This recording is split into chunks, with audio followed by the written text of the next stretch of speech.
Welcome back to another episode of Other People's Lives that my mother and future children are not allowed to listen to. Okay. We've got a raunchy one, so you know. Yeah, we're back doing sex episodes. Also, guys, if you want to watch this on YouTube, head to youtube.com/otherpeopleslives if you're only listening. Okay. This might be one that you want to watch. Yes, it might be one that you want to watch because it's going to get very interesting. Our caller on the line, why don't you tell us what we'll be talking about today? I'm Gigi Engel. I'm a certified sexologist, and today we're going to be talking about sexuality and, more importantly, sexting. Ooh. Sexting. Okay. Something we all want to be good at. But to start, sexology sounds like a college class that I did not take. What is sexology exactly, and how do you become a certified sexologist? That's really funny. And you wouldn't be the first person who's made a very hilarious joke like that, Greg. Makes me feel like my joke wasn't funny. Thanks. Oh my God, what would give you that idea? The fact that it wasn't? No, I'm kidding. It doesn't sound like a real thing. Sexology is the study of human sexuality sort of as a whole. So a sexologist is somebody who studies sexuality and all that it entails. Becoming a certified sexologist, you have to do I'm a certified sex educator and a sexologist, so I went through a certification program with the World Association of Sex Coaches, a really deep intensive that was like super, super a lot. Yeah, that's like kind of how I got into it. My background's in journalism, and I just decided I needed to be more qualified to write about the things that I write about. Okay. So I decided to get certified. Awesome. So what would you say is the end goal for you? Is it just to educate in a general form, or what kind of goals are you able to help people achieve as far as their sexuality goes? Yeah, there's a big sex education component of it. A lot of what I do is sort of destigmatizing sexuality, and my ultimate goals are kind of like and a lot of sexologists, our goals are kind of to bring sexuality into the public arena and public sphere and into normal everyday conversations without it being this like taboo, dirty thing, because sexuality is as natural as like eating or the urge to sleep. So it's weird that we have this idea that like sex is bad or dirty or not natural. And so that's kind of the ultimate goals. My work also do a lot of one-on-one coaching, mostly with women and couples, which is to find everything from like your best orgasm to trouble achieving orgasms to finding sex toys, sexting, achieving greater intimacy with partners, having awkward conversations about sex because people feel really weird talking about it, and basically just making people feel very sexy and sensual in their most delicious sexual selves. Nice. That's really cool. And those are things that you work with like couples and people on a personal level, not just like group workshops? I do mostly group workshops, but I do some one-on-one stuff. Right now it's just female only one-on-one sessions with clients. What would you say is the majority of the reason why people seek out sexology? A lot of it that I've found with people who I work with is this lack of sexual pleasure that a lot of women are having in their own sex lives, because women are often taught that like they don't have a right to pleasure, or they don't have their pleasure is not as important as like a male partner's, and we're not ever taught what a clitoris is during school, and it's never brought up during sex ed. The best thing I get is somebody trying to put a condom in banana. So a lot of it is like this deeply rooted shame and lack of education around your own body that can really hinder your ability to have a fulfilling sex life. So that's mostly what I deal with. Yeah, we've spoken about that on the show before. I think that's just 100% true. I know it's true from my education growing up, and I think Joe, like you would agree, and also our parents' education. So it's like that birds and the bees conversation. It's not really educating you on much, or it's not educating you on, I think, how to feel about your own body or exploration or things like that. It's kind of just always like a very dry, this is what sex is. The education around it that most people get is just like how to get it done, not to like how to do it well, or how to communicate it with a partner. Such an emphasis placed on intercourse as being like the most important sex thing that it completely negates like all other forms of sexuality, and like 90% of women don't even have orgasms from intercourse. So it's this whole driving narrative about how your body's broken and you're supposed to be having orgasms through intercourse, even though that's like not really how it even works. And so it's this lack of education and understanding that kind of sends you into the shame spiral of not knowing how to express yourself sexually. 90% don't have orgasms through intercourse. No, there are almost essentially no touch sensitive nerve endings in the vagina at all. I feel a lot better, I'll be honest with you. Yeah, you can actually have, I wouldn't want to test this theory personally, but most doctors will tell you that like you can have like small surgery on the vagina without any anesthetics. Oh, wow. So it's basically numb is what you're saying. It's not, there are no touch sensitive nerve endings, but what there are pressure sensitive nerve endings. Okay. So like most of what you feel, like if you feel, because like you can have pleasurable intercourse without having orgasms. So like a lot of that is from like pressure as opposed to like touching. Okay. Gotcha. That makes a lot of sense actually though. Yeah. What are the ways that a woman will experience, I guess, the most frequently experience orgasms? Through clitoral stimulation. So stimulation of the outer clitoral glands, either through tongue, hand, or toy. Gotcha. Okay. And I think... Come home to your girlfriends, fellas. No, but it's true. Like, as a guy, if you're not going out of your way to, I think, learn these things or understand or just have conversations with the women in your life that you may be intimate with, I think it's a very bare bones education that we get. And it's like a caveman. It's literally put penis in hole and you're done and the whole thing's done. I have friends who are like good friends of mine who should know better, and they're faking orgasms because they don't want to hurt anyone's feelings. And I'm like, what is happening? It's the year of our Lord 2020. Yeah. So how often do you think that happens? I know there's not like a statistical number, but yeah, there is. 50% of women have faked an orgasm in their lives. But that I personally think that's being very conservative. Yeah. Wow. Because there are a lot of like, and it's thought that like women, like 65% of women have reported having, like 65% of women report having like regular orgasms through intercourse, which is like very conservative. And then when you look at some of the finite some of the finite data inside of those studies, it's like they had most of it, like it comes out to being like 90% of women need clitoral stimulation because most of the time they were stimulating their clitoris. It was just during intercourse. Mm-hmm. And like, they don't make that distinction. Right. And it's all faking it to just protect our fragile egos. I mean, seriously. To not seem like your body's weird, because we're afraid that if we aren't having orgasms during intercourse, that like there's something wrong with us. Mm-hmm. And you don't want your partner to know that your body's broken. Is there a specific... Fucked up world. What's up? What a fucked up world we live in. Oh, yeah. Is there a specific position that is like deemed the most pleasurable for women? I mean, it really depends on your anatomy.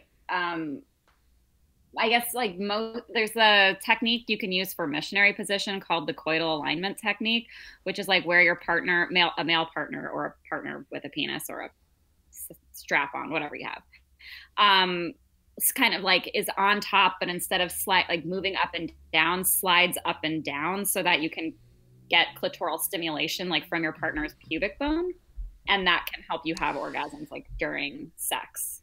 But mostly it's just like bring your sex toys into the bedroom, and like everybody should be fine with that. So you're a big like you're like people should have toys. Oh yeah, absolutely. I think if you any woman who tells you she doesn't have a vibrator is missing out or lying. Interesting. Now, can I ask you a question? And this would kind of settle a little, not an argument, but a discussion I was having in a group chat with some of my friends. Do you think that a single man, like, is it okay for a single man to have a vibrator that he uses on women? Absolutely, as long as they're made out of good materials and they're being properly sanitized between uses, then sure. There was an argument because some people were like, that's weird. And women, if anything, that's considerate. And women wouldn't be, but he said it would scare women away because they'd be like, oh, this was used on a bunch of different people. Mm. I mean, people are going to have different opinions about that. But I think that if you have one and you bring it up with a partner, you're giving them the opportunity to be like, yeah, I'd be down to do that, or no, pass on using that. But there's nothing wrong with having it. Yeah. Gotcha. And having followed like a lot of your work and writing, I know you talk a lot about masturbation. What's your stance on that? What about it?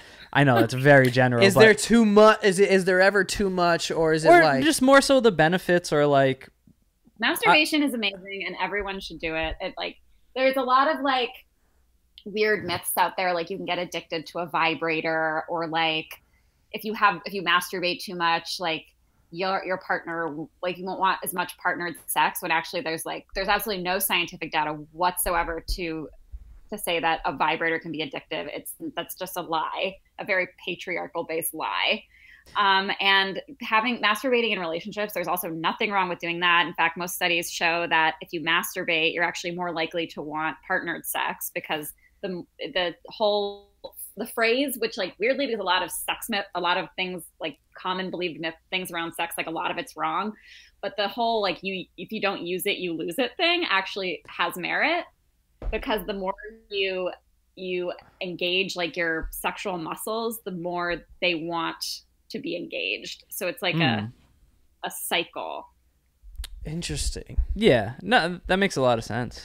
And a lot of people feel like you should never be a lot of people get threatened about masturbation in relationships, because it's like, oh, like, why aren't they having sex with me? But the thing about it is like masturbation is like a completely separate entity than having partnered sex, and we need to stop thinking about masturbation as being this like if then kind of situation, whereas it's just another part of sexuality. I mean, there is some merit in saying like, you know, if you are masturbating so much that like you don't have energy for your partner, or you are masturbating and like aren't satisfying your partner, like yeah, that's time to like have a discussion, because that's actually like infringing on your sex life. But usually it's not going to be an issue.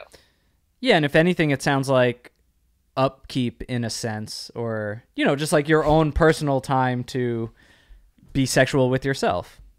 Exactly. And it's not the relationship you have with yourself is the one you're going to die with, so there's nothing wrong with having just a little me time. Right.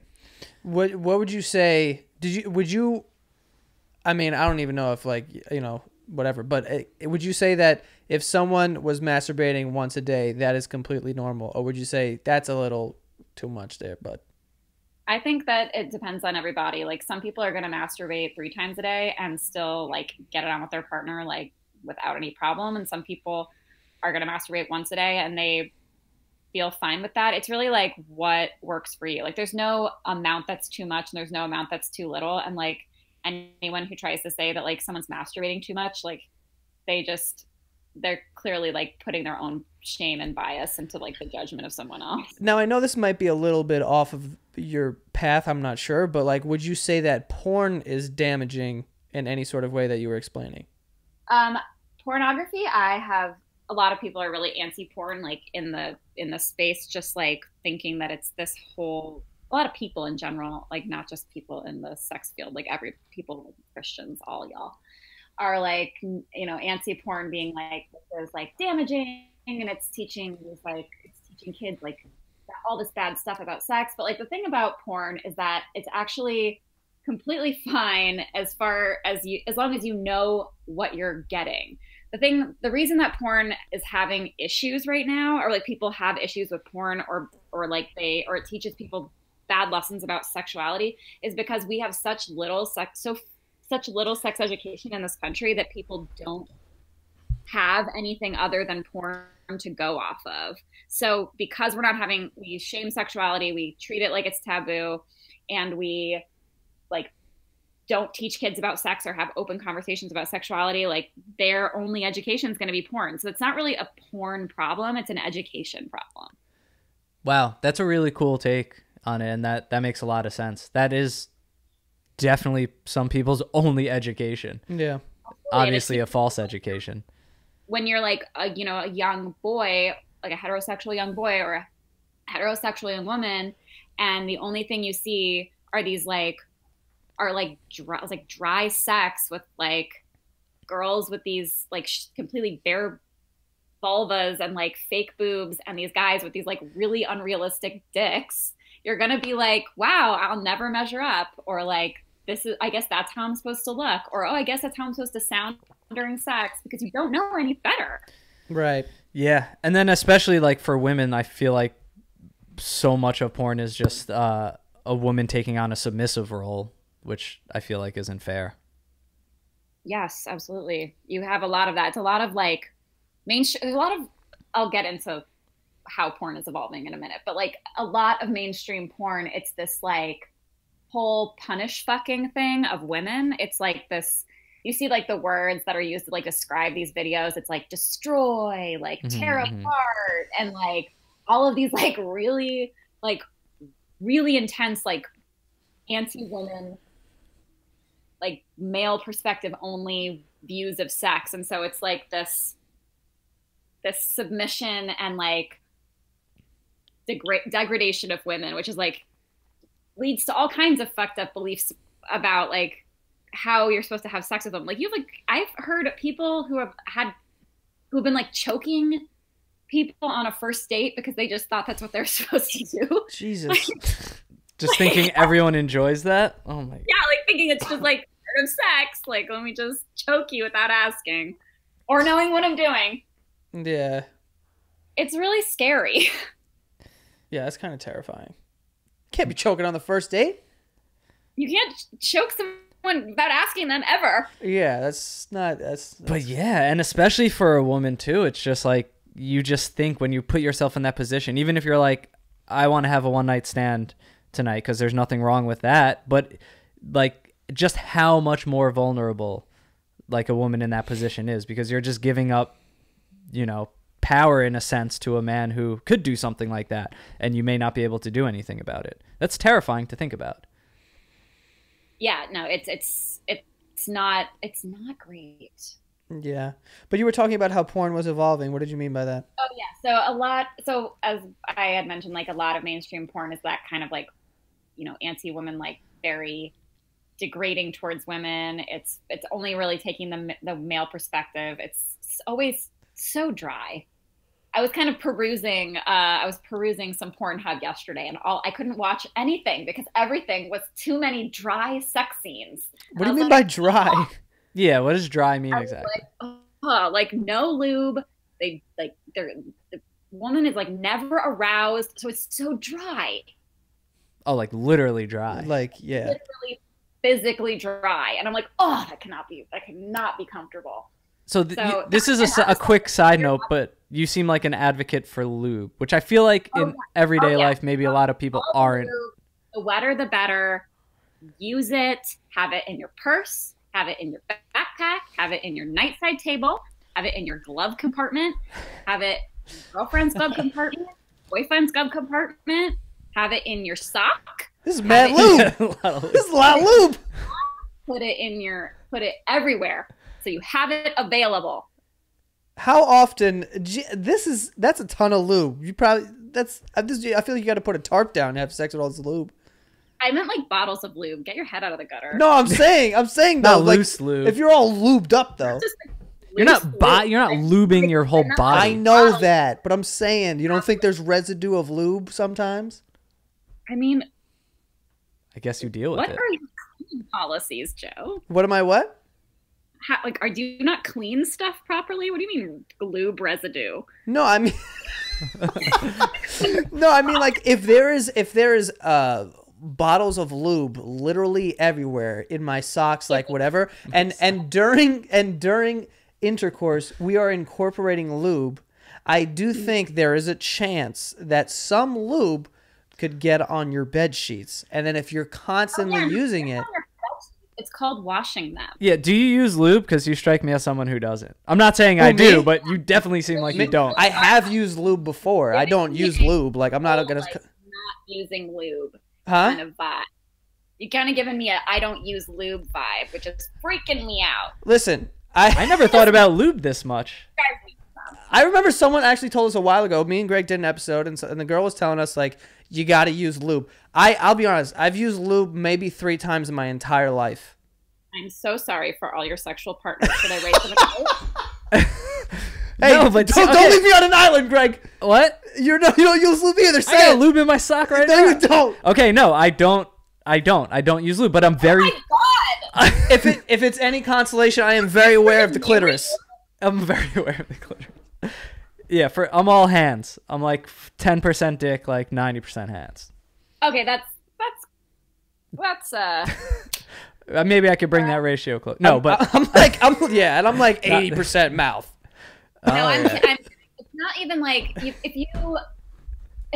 it's working for you and like everything's wet down there and you're having proper foreplay, then like you don't always need it. It's kind of like going to a party. It doesn't really matter how you got there. It's really that you went and you had a good time. Okay. Right. Okay. So you're talking about taking an Uber and I'm over here walking to the party. You're just, you're getting there faster. Hot there.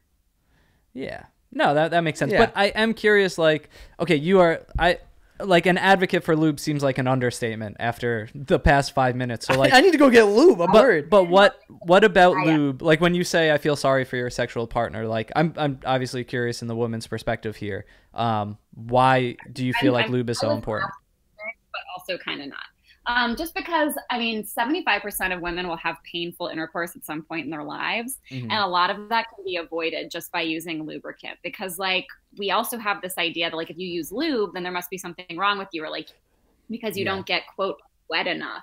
But really, lube can only be, like, a sexual enhancer. It's never, like, there's no such thing as being too wet. So it doesn't hurt to have it or to use it.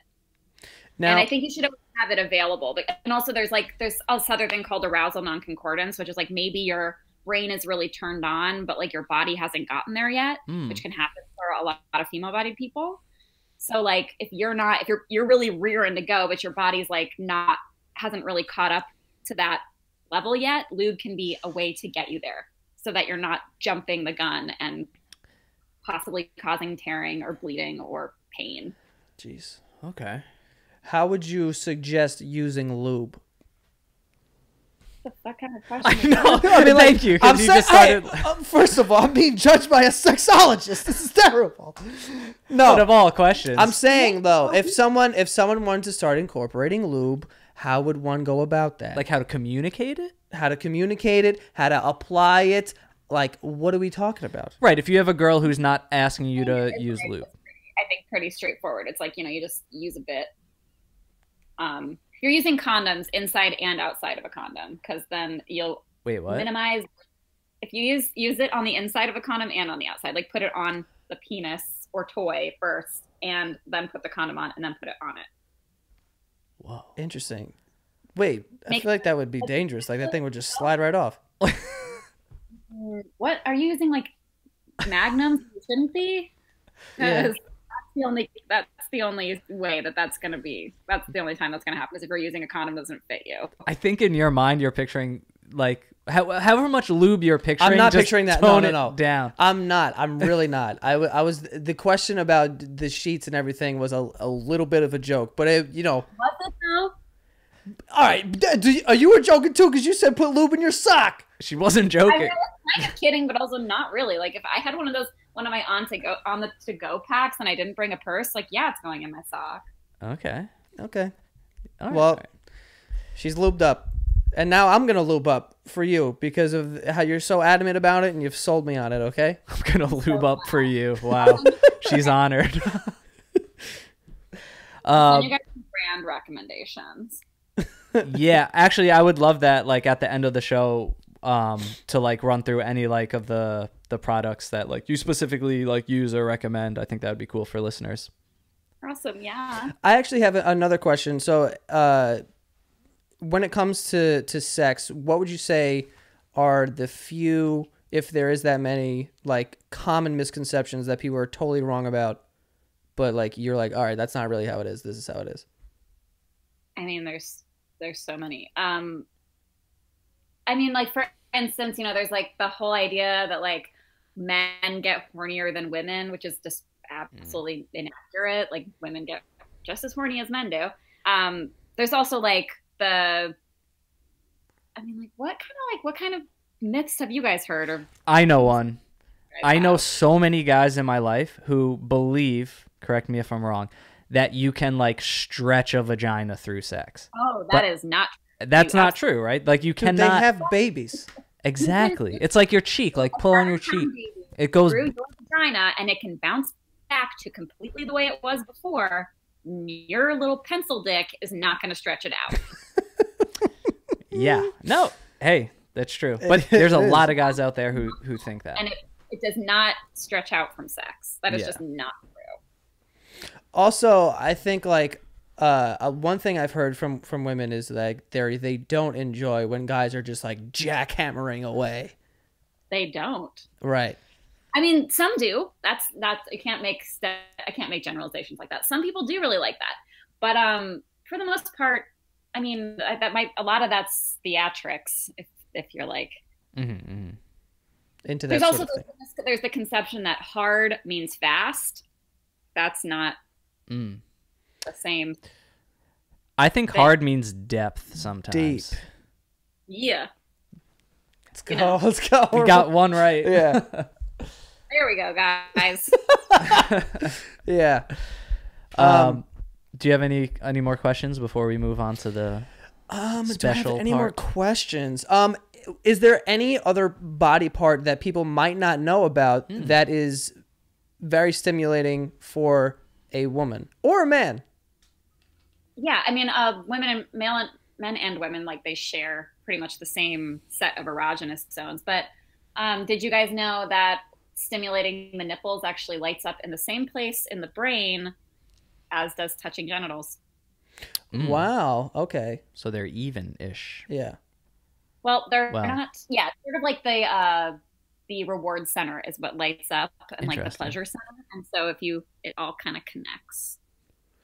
Yeah. So your brain is your biggest sex organ. Is there any other body part, like is there like an ear thing or like a neck thing, or is there like other zones that people wouldn't? Like ears are an erogenous zone, necks, inner thighs, lower back.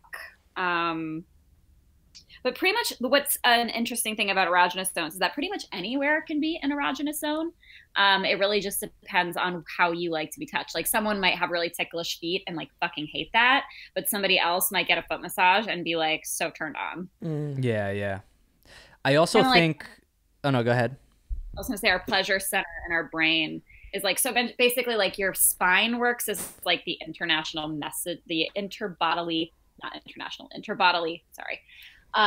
messenger center for signals that your brain is sending to different parts of your body. So it's in this kind of constant feedback loop. So if your brain says you're turned on, it sends signals down your spine to like your genitals to flush, to get hard or wet, and to like flush to like, pink if you're a woman. And if your body is turned on, it sends messages to the brain that you're turned on, which then makes your brain feel pleasure, which then sends the signal back to your genitals. So it's like it's just a loop. Yeah. And it is amazing when you think about that, like the physical stimulation that occurs because of mental stimulation, and then that circuit that repeats. Yeah. Yeah. The sexual response cycle was originally considered considered linear, and it was started with arousal, but then now it's considered circular with desire to be the first step in arousal. But for a lot of people, it's like not necessarily in any specific order as to where you start to feel physically aroused or mentally aroused. It can be like, it's like the chicken or the egg. Yeah. Yeah. I also think a misconception a lot of guys have is that nipples are just like these magical buttons that you can like press and arousal will happen right away. But like, I feel like nipples could be really sensitive and it could almost be painful if you're not aroused and they're like touched or played with. Yeah, that's true. I mean, I think that you have to be really gentle with them, and with like you would like a clitoris. You don't just want to like go like smacking it never smack it unless someone wants it to be tapped. But like doing really intense like sexual touching to somebody's genitals when they're not aroused and their nipples when they're not aroused, like, yeah, it can be like painful, like too sensitive to be pleasurable. Right. So you have to take it slowly. I actually read something once that there's a small percentage of women that can achieve orgasm just through their nipples. Oh yeah, that is true. It's a lot of it is because like the same area of your brain lights up as when you're having your genitals stimulated. So if you're sending those same like pleasure signals from the brain down to the nipples, then it gets your genitals aroused, and that can often like lead to orgasm. Another thing that I'm actually just putting together because of information that you've given me, like you're saying that 90% of orgasms don't come through intercourse, and it's mostly like pressure based. Is that why women who enjoy anal sex can have orgasms? Because I'm assuming there's like a lot of pressure involved with that. So basically the clitoris is actually, it's really quite similar to the penis, except it's not just like the little nub you see on the top of the vulva. It extends into below the labia and towards the pubic bone. It can be up to 5 inches in some women. And so when you are having, so basically the way it works with anal sex is like the internal clitoris like extends back into the pubic bone, and the rectal wall and the vaginal wall actually share a really thin membrane. So when a woman has orgasms through anal, it's usually because her anterior fornix or A spot is being stimulated, which is the very back end of the clitoris, and it's being indirectly stimulated through the rectal wall. Wow. Okay. Speaking of that, rectal walls and such, are we, me and Joe, or anyone else out there, are we missing out if we're not incorporating the prostate? Because I've heard that. It's honestly, yes. In some ways, like if you've had it it's called prostate milking, which is such a gross term. Prostate milking? Yeah, you've never heard of that? I've heard milking. Yeah. Don't even get me started. It sounds so gnarly. It's a gross term. So like prostate massage, it's prostate massage is like the more contemporary way of calling it. Having your prostate massage can be very pleasurable, but the idea that it's like it is absolutely for everyone is not true. I definitely think all guys should try it and see if they're into it, and definitely give it some practice and some exploration. But that being said, not everybody likes it. How would a guy ask for that? I mean, I would just be straightforward about it, to be honest. Yeah. And getting started with it's really easy. I definitely recommend like small prostate massagers, and just kind of. Oh, like toys? Yeah. Oh. Toys are great for that, because a lot of the apprehension I feel like from women who I talk to, it's like they don't want to put their fingers up anyone's butt, and like that's fine. Yeah, okay. Very fair. Because that was kind of my question, is like if your partner's like, maybe I don't want to do that, how can what are ways to engage that? I think it's like especially like women are a little bit apprehensive about trying it. It's like a lot of us have like really long nails. So like the idea of like doing that, it's like, that's not going to happen. Yeah. My nails are going nowhere near that. So a butt can be a really great thing to use in that situation, because like you can just like put it in and then do other sex stuff, and your prostate's being massaged without having to do anything. And that also takes the pressure off of like doing it right, or like, like. Wait, it just goes in there and just does its thing? It's like that vacuum that like just cleans your whole apartment. So like you have 2 anal rings. You have the outer anal ring, which like you have control over. It's like if you ever like squeezed your butthole, like, you know, how like you can tense it. Yeah. But the inner ring is like a vacuum. So that's why you see, you know, you heard like I don't know if you've ever heard these, but like the horror stories of people who go into the ER and they've put something up their ass and it's like gone without a trace. Oh yeah. And it's always a gerbil for some reason. It's either like a gerbil, it's like a statue of the Eiffel Tower. It's like all kinds of like things you're not supposed to be. Yeah. But like, so that ring you don't have control over, and it basically like will suck anything up and it'll take it with you. It's why you don't want to use a butt toy that doesn't have a flared base. Most of them do now. Like it's kind of hard to find one that's designed for your butt that doesn't have the flared base. It's so that your second ring doesn't take it away. So like if you that's great.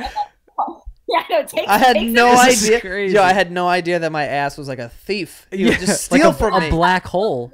And it'll be gone. I didn't know I was walking around with 2 rings my whole life. Now it makes sense why like butt plugs have that base. Is that what you mean by a flared base? I guess that's what the base is for. It's to like hold it in place. So you can just pop it in and kind of like go about your business. Wow. Because it's like it won't go anywhere. That's like a pacifier for your ass then. Yeah. Right? A little bit, I the guess. shape. Wow. That makes so much sense for the shape though. I never really understood that. Yeah. And I just never thought They about look it. like that. They're so scary. Yeah. Yeah, that was terrifying. Thank God you said that. Wow. All right. Beware of the second ring. Yeah. I just had no idea. Yeah. Wow. Okay. Bilbo Baggins. All right. One ring that rules them all. Yeah. One ring to rule them all. I feel like never mind. Oh, no. I was gonna say we should. Wow, never mind. Don't say. But now I whatever you have to say. Oh, don't say it. I was just gonna say like I just imagined us having like a ring fight or something. Or, Okay. like, Thank you, Greg, for saying what you shouldn't have said. so okay, we've covered a lot of topics, which is awesome. I think we want to hone in on something specific for the second half of the show. You know, one thing that we found really interesting that you offer, I guess as like a class, is sexting. So like the idea of sexting and dirty talk, which is really interesting because I think sexting is something that like is so new. Mm-hmm. I mean, sexting only exists because of technology. Right. So it's a new science, if you will, for arousal and sexuality. But it's also something that, I mean, I know personally, and Joe, I don't know how you feel about this, but like, I want to say I'm a good sexter. I don't know what that means. I just want to say that I am. But like, I'm sure you are. But it doesn't translate. Well, thank you. But it doesn't translate. I don't think sexting would translate to like me being able to like dirty talk in the bedroom either, because that's not something that like I just don't do it too often. Okay. But the point is, what we're gonna do is kind of have you walk us through, I guess, a workshop for these things. Sure. So yeah, that's interesting. I mean, the workshop I teach is specifically on sexting, but like we do touch a lot on dirty talk because I like to think of sexting as kind of like the foreplay for dirty talk. Yeah. Because it's like a really good way to kind of test some stuff out before you say it, because it can be kind of nerve-wracking to talk about, I don't know, like some fantasy that you've had, or like open up. If you're not somebody who's like very adept at, or a natural dirty talker, it can be kind of uncomfortable because you don't. The biggest fear we have is that our partner will be like, ew, why did you say that? So yeah. Like, whoa, who are you, dude? So why would you that's the say thing, that? But it can be such a change from like your normal demeanor and personality. Right, but I think that happens for everyone naturally. Exactly. I mean, personally, I'm like, the person you are in bed is like usually totally different than the person you are in life. But not everybody like is like. I mean, not everybody is me. So I mean, I don't choose to do this professionally. Right. That's probably why. Yeah, but but sexting, I think you're right. That is kind of like the foreplay of dirty talk. So I think we're super interested in kind of learning about sexting. And sexting's a really good way to like explore different fantasies and different try on different hats from a distance. So like you can if you were interested, and it's also a really good way to like test out certain things that you may want to try, like sexually, not necessarily dirty talk, but also like if you wanted to try some light bondage, it's a really good opportunity to be like, oh, I would really love to tie you up, like over sexting. And that way you can see how your partner responds, and then you can gauge your interest level based on that. And also sexting is a really good opportunity to like, it's almost like creating your own erotica, because like you can explore stuff in sexting and fantasy like that you maybe wouldn't want to try in real life. Like you could do a whole sexting, like for instance, like I'm gonna come up with an example. Like you could be sexting someone and you could tell them to come on your face via sext, but that doesn't necessarily mean you have to like go and let them do that. You know what I mean? Right. Right, So, like, because it can create arousal even if it's not the action you'd participate in. Just maybe even taking it to that extreme through text is just something that makes you more aroused. Exactly. It's like it's a fun way to kind of like get really raunchy with it if you're like not somebody who's trying to do that in real life. So that's like one of the reasons it's like fun to do. And it's also like people have, again, it's like the biggest fear is like that we're going to get rejected, right? So like it's important to go into sexting like as the recipient and as the giver of sexts, like knowing that it's all fun and it's like okay to be silly, and if it's awkward, like that's fine. Your partner probably feels awkward too. Yeah. So we shouldn't be taking ourselves super seriously with it. I feel like that's like the biggest takeaway from all of it is like, don't worry so much about how like awkward it is. It's like just have fun with it. Yeah. And be okay with that. And if you write something or your partner sends you something and it's like shocking, it's like it's okay to laugh. Like it's like, wow, that was like unexpected. Yeah. You kind of get that shock value. You've gotten the shock out of the way. So if you want to bring that up in dirty talk, it's like, oh, I already heard this before. So it's like I'm not gonna like start laughing because it's so ridiculous, you know? Right. Yeah. And so basically like the main rule for like being for like sending a sext is like the more adjectives you use, the dirtier the sext becomes. Okay. So that's like that's sort of like the general rule of thumb. It's like if you write a sext and then you're like, I want to make this like raunchier, just add a bunch of adjectives. So like that's really like, that's the way to go. I also I just love that there's like classes for this and ways to teach it, and that there's people like interested in stepping up their game. That's so cool. Yeah. But it is I mean, we communicate through text like 99% of the time. It makes so much sense. Yeah. And it gives you such a good opportunity to like try things that are outside of your comfort zone and outside of your box, and like it's a really good place where you can actually get pretty graphic because it's mostly visual. So it's all words. It's not like you're sending porn clips. I mean, you might be, but like in most cases, it's all verbal. So it's like you can get extra gross with it because it's like you're creating the image in their head via words as opposed to like visual graphics, if that makes sense. Right. So before we got on the call, you sent us a document. We just opened it now on our phones for the first time. I see that it's titled the Sexting Worksheet. So I guess is this kind of like an exercise that you're going to do? Yeah, so, exactly. So basically what I do with clients and with workshops is like we use this sexting. You have your dirty word cloud. Okay. Your adjectives, your verbs, and your nouns. And then you have 3 different types of sexts, which are just 3 of them. There's like a bunch more, but for the purpose of this workshop. Okay. There's the compliment, which is like when you are complimenting your partner on something that they're either doing to you in the sexual scene you've created, or complimenting something they've done in the past that's trying to get a sexual conversation started. There is anticipation, which is where you're sexting your partner something that you want to do to them later on. So you're setting up anticipatory feelings for that sexual situation you're going to have like together later. And it can also get a sexting conversation going, which is very fun. Okay. And it's sort of like your foreplay for later and your foreplay for dirty talk. And then the last one is the request, which is where you are asking your partner to let you do something to them, or you are asking them to do something to you. I have a question for you, Joe, as I look at this exercise. Okay. Which also, wow, this is going to get dirty, by the way. Yeah. But I'm just looking at these, I guess, like the different scenarios here. Do you find it easier to tell someone what you want to do to them or to request something from someone? I don't know if I have an answer to that. I like to think there's a nice balance there because I don't have an answer that comes to mind when you ask me that.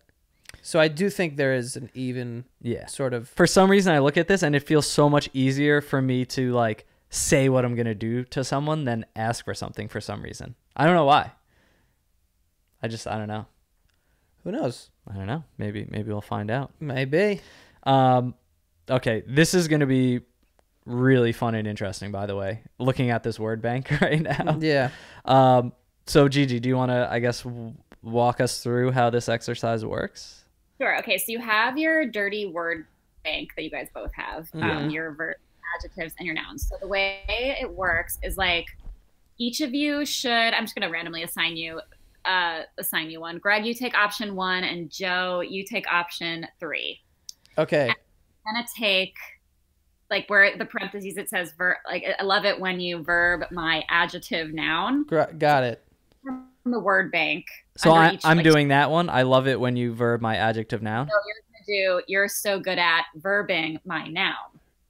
Nice. Wait, who's doing which? I'm doing 3. You're doing 3. Yeah. I'm doing 1. Okay. You get 1. Okay. All right. So we're gonna pick the words right now. I could go.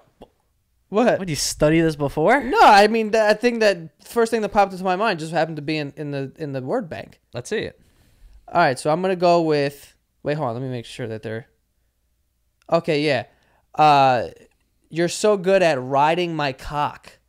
Okay. How's that? That was good.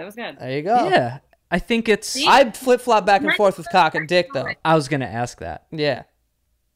What'd you say? I flip flop back and forth between cock and dick. That's fine. Yeah, there's some weird ones on here though, like member. I don't know. You wouldn't say member. I wouldn't say that. I mean, some people would. You don't know. Yeah. That's why you have options. I like yours because of its simplicity. It just sounds like how you would talk. Like it's just so straightforward.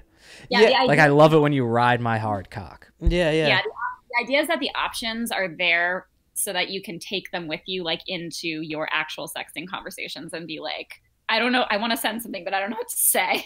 And you're just like, oh, I'll grab from the option. Right. Yeah. Just remember the worksheet. Remember the worksheet. Yes. I just put the. Okay, go ahead. I would love to hear this. Let's see. I just put one together that. Oh my god! I can't believe I'm about to say this. Go ahead. It's gonna sound weird. No, it's fine. But Gigi's gonna appreciate it. There's no judging here. I'm all for it. Yeah, the whole thing is empathy for each other, y'all. Yeah. The reason that I picked this one that I'm about to say is because it's something I feel like I like recently discovered. Okay. Mom, stop listening. Yeah. It's going to sound like the worst option, but I was just looking at the words and I put together. Here we go. I love it when you grab my tight butt. Okay. You like to get that. Really expecting something way more intense than that. Yeah, I thought it was going to be like. It's not intense. It's like intimate. And I don't mean like. Grab your butt. I don't mean just like grab my butt, but I think there's pull something. Pull you deeper. You know what I'm talking about. Yeah, pull your ass deeper. Bro, I'm on your side. Don't worry about it. Don't be scared. But look, that's just me being honest out here. Yeah, I mean, you being so shy is like 90% of people when they're doing this shit. Well, the word, maybe I wouldn't say the word butt. That sounded a little weird. Ass. But I should have said ass. Like now you can go back and be like, noted. Yeah, there you go. I'll go ass. Love it when you grab my tight ass. And I'm complimenting myself at the same time. Yeah, you called it tight. So.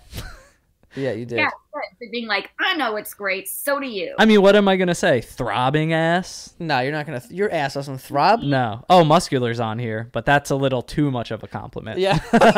My perfect ass. Sculpted. That's great. Okay, I'm getting into this. There you go. What else we got? I don't know. I thought you were gonna say something like I don't even know, man. I'm trying to look at these verbs. No, I felt like mine was crazy because it was so not crazy. You crazy kids. Okay. And Anticipation. Greg, you take 2 and Joe take 3. So Greg is going to do, I really want to verb your noun later. And Joe's going to do, if you're not good, I'm going to fill in the blank. Now you get to be real creative. Ooh. Ooh. How do we feel about cursing? You can totally curse. Why would you not be able to curse? Okay, I'm just saying, because I'm a big cursor. Not the time to be a good Catholic boy. Yeah, no, that's what I'm saying. I didn't know if we only had to use words in the word bank. I wanted to throw a curse in there. No, you can throw a curse in there. It's fill in the blank. These are like you can look at the word bank and like get some inspo, but you have to now you have to use your imagination. Okay. Okay. Really... Should I go first or you want to go first? I feel like you have yours quick. I mean, maybe I'm a slow reader. I try to, you know what, but I'm not, this just says. No, I'm not trying to overthink it. I'm just. Oh, wait, do I have to use the word bank? Yeah. Oh, shit. Okay, damn. Wait, did you not do that for your first one? No, I did. Oh. I mean, maybe after this exercise, we could be so advanced that we're outside of the word bank. But let's use the word bank. Could be. Okay.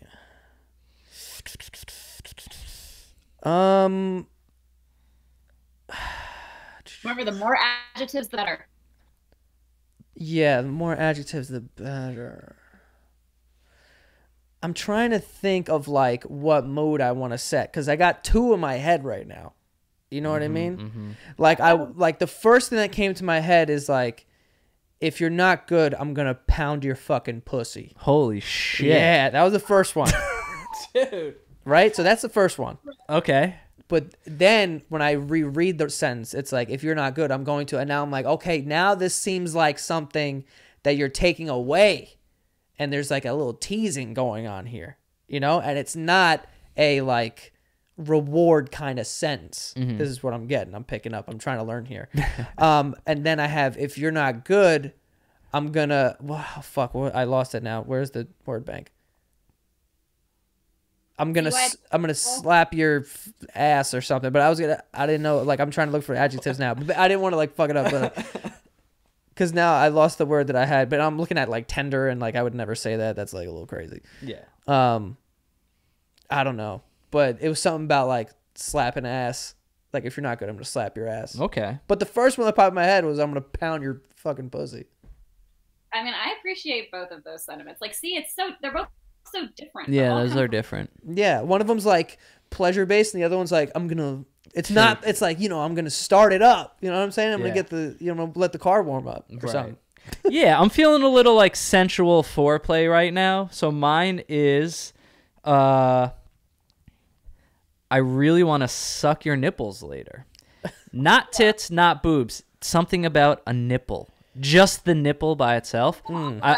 I would want to point that out. And I just love that. You love sucking nips? Yeah. Love it.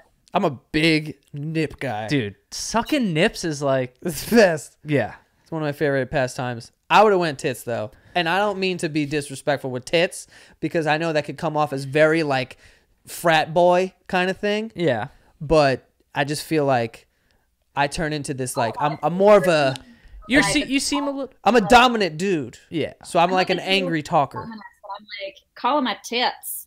We're having sexting. Mm-hmm. Okay.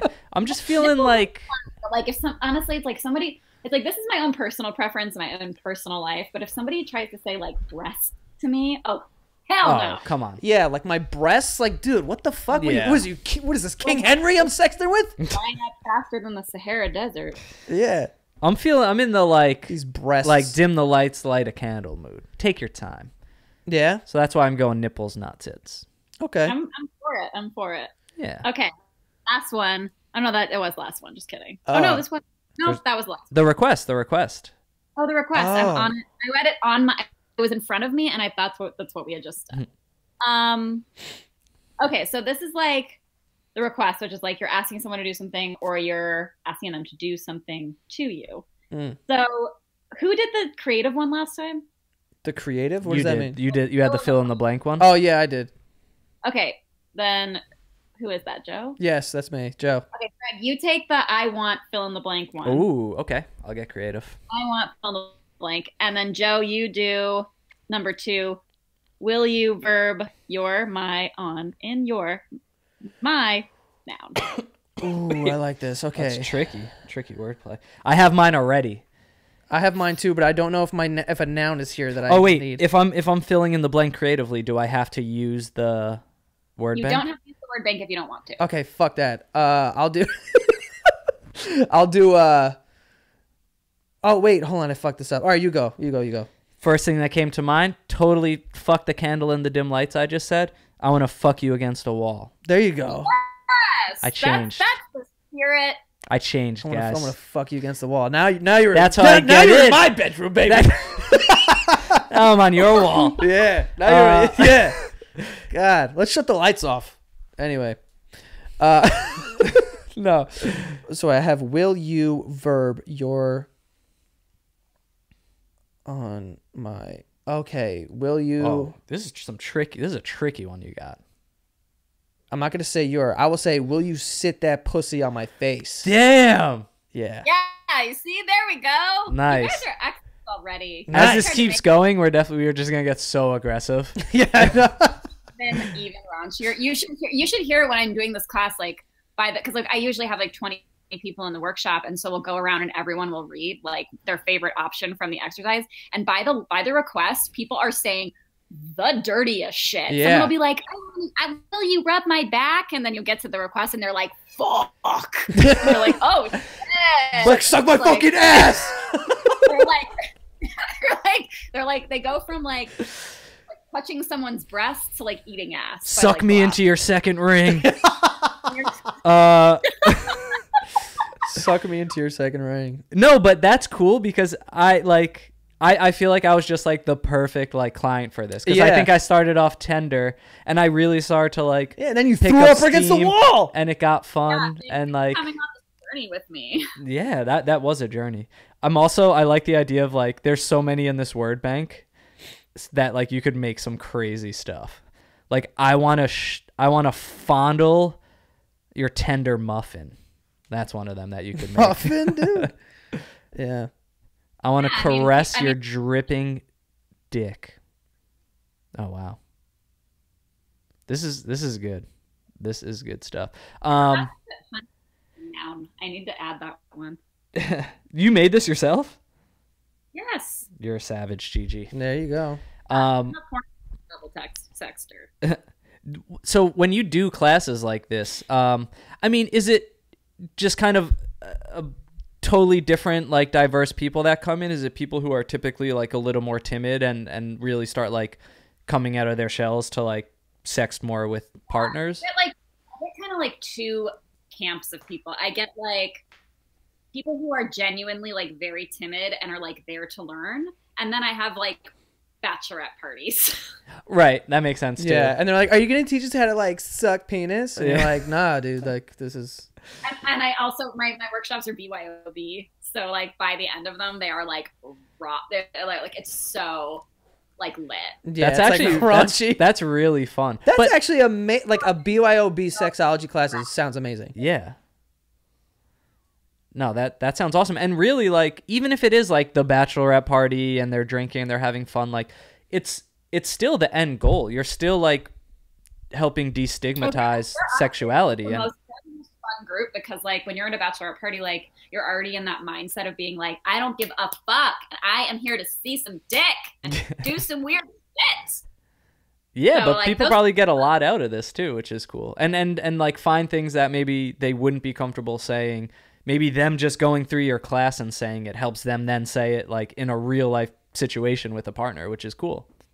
Yeah, and I find that a lot of people are like, they feel much more confident in their sexting skills and they feel like they can bring this stuff up with a partner more easily, which is great. Yeah. And there's a lot more empathy for having done this in a group setting, and it's like that you feel like you are there, you can give feedback and receive feedback in a much less like emotionally fraught, like sensitive way, which is really good, and that just makes everybody better at sexting and dirty talking. Yeah, no, this was a fun journey and a fun exercise. Yeah. Thanks for answering, I think our kind of random questions in the beginning, but definitely want to give you a chance to let the listeners know where they can find you. You have a book coming out. Congrats on that, which is awesome. So let them know about that. And yeah, I guess if they want to follow you on social, if they want to, take any of your classes, give them the rundown. Yeah, absolutely. The best place to follow me is you can find my stuff at my website, which is missgigiangle.com. You can follow me on Twitter and Instagram. I'm Gigi Angle on both of those. And I have a book coming out, which you can also find on my website. All the Fucking Mistakes, a guide to sex, love, and life, which is coming out a week from today, actually. Nice. That is an awesome title. By the way, by the time this episode comes out, this book is going to be out, so get your hands on it. Okay. So my book. all the Fucking Mistakes. Amazing title. Yeah, I love that title and so it's much. Gigi Angle, Engle. Thank you so much for coming on today. Yeah, this was a lot of fun.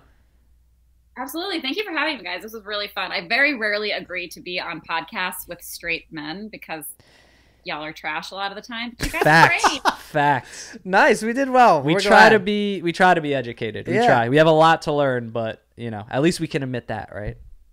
Yeah, no, go get some lube. Yeah, I'm going to go lube up for sure. Up, all in my socks. All right. Have a good one.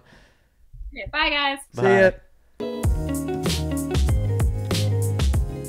This episode is sponsored by Blue Chew, and Blue Chew brings you the first chewable with the same FDA-approved active ingredients as Viagra and Cialis. So what Blue Chew is going to do, it's going to give you that mojo, as they say.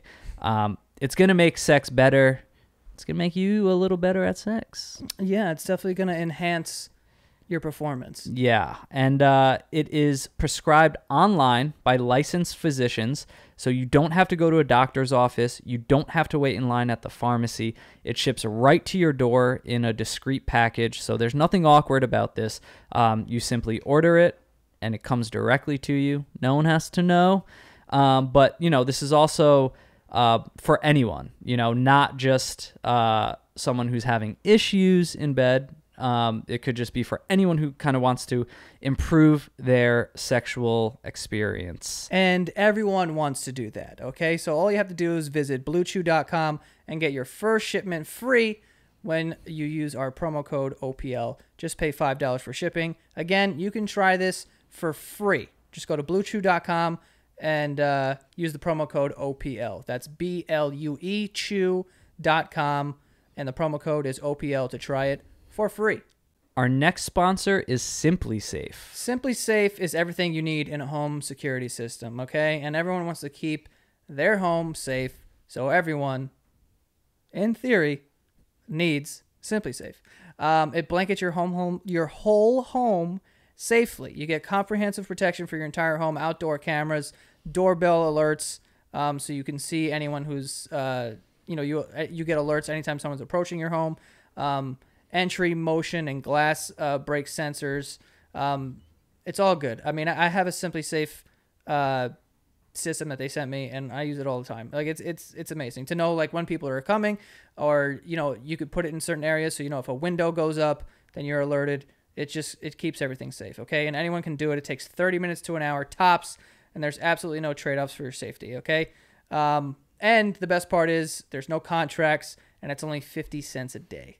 50 cents a day for home security. And all you need to do is go to simplysafe.com/OPL, and that's simply SIMPLI safe.com/OPL, and you'll get free shipping and a 60-day risk-free trial. So literally, you've got absolutely nothing to lose here with a 60-day risk-free trial.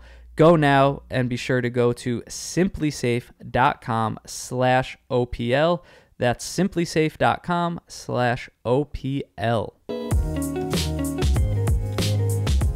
That was a really fun episode. That was fun. I feel like, and you honestly, like you said, I think you were the perfect kind of like person for that thing, because like you started out and you're like, I don't want to go too crazy. And that's why I was like, you know what? I'm going to volunteer to go first because I know I'm going to set this off. Yeah. I was also taking it like very literally of like my life now with like, you know, I know what like. No, my I tried to partner- say things that I would say. Right. Okay. You know, like I'm gonna fucking pound that. Like I would like. You got a dungeon in there? I don't. or- I mean, I can't. You know, I'm not pounding anybody, but I'm also say it though. Yeah, you don't have that stamina, but Yeah. Yeah. Listen. I've seen you box. No, but yeah. So I mean, I thought it was like cool because we did 3 questions, dude. Yeah. And the beginning and the end was Totally so night different. and day. Yeah, yeah. It was like I want to like. I went from touch getting you. my tight butt grabbed to just pounding against a wall. So I forgot about that.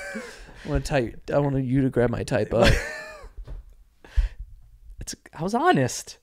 I got a tighty. Dude, be honest with it, you know? And it's one of those things that, like, I could sit here and be like, oh, man, a dude being like, yo, grab my ass is a little like, dude. But at the same time, whatever gets you going, bro. But you also, I you also know what I'm talking about. Yeah, because I don't mean like walk by me and tickle my don't grab my cups. ass in public like I'm like yeah. your girlfriend or something. Yeah. You know, but like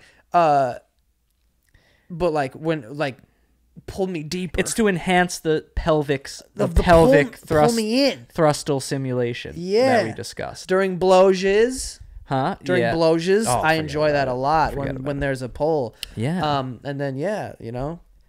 But even this, like, it's cool. We've had so many episodes around sex, around sexuality. We've talked to so many amazing people who, you know, are in specific relationships or have fetishes. But, you know, this was cool because it was general, because we're talking to someone who's, you know, certified and does this for a living. But Yeah.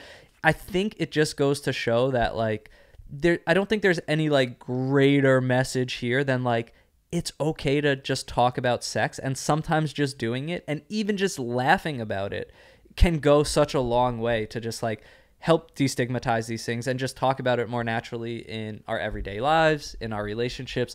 Yeah. And we had fun with it, but it is helpful. And if you feel like you haven't explored your sexuality enough and you feel like you have some secrets that you are not bringing up in your relationship of like, oh, I think I'd be into this, but I'm afraid of like how they're gonna. Just think about this, right? What's the worst that can happen? The worst that can happen is you laugh over it, or they go like, I'm not really into that, or like whatever, if you bring it up in a serious manner. But if they're into it, and a lot of the times in a relationship, people will be like, you know what, I'm not really into that, like thinking about it, but I'll try it. So then you guys get to try it, and then at least for me, if I was into something and someone was like, yeah, we'll try it, and they weren't into it, then I wouldn't be able to be into it. Because I can't be into something that we're not both into. Right. Because then it doesn't work out that way, you know? Agreed. But some people are, which is, you know, I find that strange. But to each their own. But like I said, the upside on bringing that up, like the secrets of the things that you're into in a relationship, is that now you get to have miraculous sex. Yeah. That Which- you're truly both on the same page. I can tell you this right now. When I first started having sex with people, and where I am now, I'm like, I don't even know how that was. Like, that, it is a different thing. Yeah, but you can probably attribute that to, like, being more open-minded now, Yeah, or and being open-minded adult. enough to have a conversation Yeah. and understand that the other person has needs and wants too. When you're a yes. fucking teenager, like, you don't, you're out for yourself. And Yeah, that's it. yeah. And you think there's one way to do it, Right. you know? You're like, I'm just going to just keep. Yeah. And you're like, dude. Doggy there's- style's the only way, man. Yeah. But, yeah. I found that to be very interesting, though. I didn't, you know. Yeah, that was fun. That was. And now, even for all the women out there who maybe aren't aware, and like she said, like we're trying to destigmatize the whole thing, and like a lot of women may think that like, oh God, like my friends are having orgasms, I'm not having orgasms through intercourse. But like she said, 90% of women aren't having orgasms via intercourse. There needs to be some clit stimulation. Mm-hmm. Okay, so you get your boyfriends or your partners out there, or whoever it may be, and start, you know, not this, don't slap it, but I'm saying like definitely get some stimulation, get some toys in there. I will say this, and I'll go on record, not a whole lot of experience with toys. No. But super open to it. We gotta just do it. Yeah, Because we've said this before, I'm like, just let's gonna make get a pact. I'm gonna get a vibrator and just be like, Let's get vibrators together. Let's order them. that I'm not gonna do. Not like, well, Amazon. We're gonna click the buttons at the go same to the time. store. Yeah, you want to go to a sex store Different and just colors. buy vibrators together? It's a little strange. Yeah, I could film it. Could be an interesting OPL Santa Gata vlog. Studios. Sorry, OPL vlog. There you go. Yeah, because we gotta start doing these things that we're saying. Yeah, man. So, Let's go get some. I'm gonna get a vibrator, and then I'm just gonna get a fucking gallon of lube. Or just like a lot of little lubes so you can have them all over your exactly. body. But yeah, and look, Gigi's right. We're just a couple of straight white guys who, we don't have the answers. But we're trying to be open-minded. We're trying to learn. Conversations like this are awesome. Definitely recommend following Gigi. Again, it's Gigi, Gigi, Engle, Engle.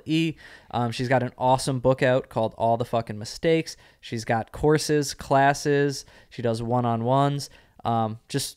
She knows a lot about what she's talking about. Free your mind, open it up, and even if you think you're having orgasms, they can always be better. That too. Okay, so when you have like a really good one, you're like, whoa, how did that? I almost feel compelled to take a bunch of courses on sex because I feel like I have very little knowledge. Not that I don't know what I'm doing, because I'm not trying to sound cool, but I'm definitely there for the woman. Yeah. Like I'm not there for me. And I know a lot of guys that are like that. That are like, it could be mutual. that you're like, no, that's what I meant. No, Yeah. it is mutual. But what I'm saying is, like, I start off the sex with being like, we're going to get this woman thing done, and then we'll get to me. Why does that almost sound selfish to me? What? No, not like get it done. But I'm saying, like, I would like for them to have an Picture orgasm. with like a tool belt on. No, because at the end of the day, like, I know what you're saying. I feel like when a dude comes, it's like, okay, sex is over. We're going to wait until we reboot. But what if you do it at the same time? Yeah. That's what you got to get past. Sometimes that's happened, and that, my friends, is an outer body experience. But to your point, it's true. Like a double climb is out of control. declimb. A dub climb. But to your point, like, think about how much we focus on like working out, getting better at like boxing because we're obsessed with that now. Going to the gym. Like, why aren't we bettering ourselves for sex? I don't know. And that position, because there's an ego involved of like, well, no, admitting you don't know it all, or that you could be better. I just think that you're like, oh, I do know, and you think you know, and like whatever. Like I the only thing that I do know is like, definitely don't ignore this clitoris because this is the hub. Yeah. You But know, there's so but a much lot of more. people don't even think like that. They're just like, I'm just gonna jerk off with her body, which is, not the way to go about it. I think there's more of an experience there, and I think even those guys are missing out because even like they would benefit from this because it would be so much better for you if you put a little more effort into this. And there's things that we maybe don't even know we want. You Yeah. know? I know the whole second ring thing is, That's a lot. maybe it's a lot, but it's like food. It's like, maybe you didn't like sushi until you tried sushi. Yeah, I mean, yes. But I will say this, you don't just jump to eating like Like the blowfish that could kill you if it's cut the wrong way. You start somewhere. Like, I'm not just going to start jamming plugs in my ass or anything like that. You know what I mean? Whatever you want to do. It's going to have to start with like pressure in certain points, and then eventually we'll graduate. A massage of some sort, Yeah.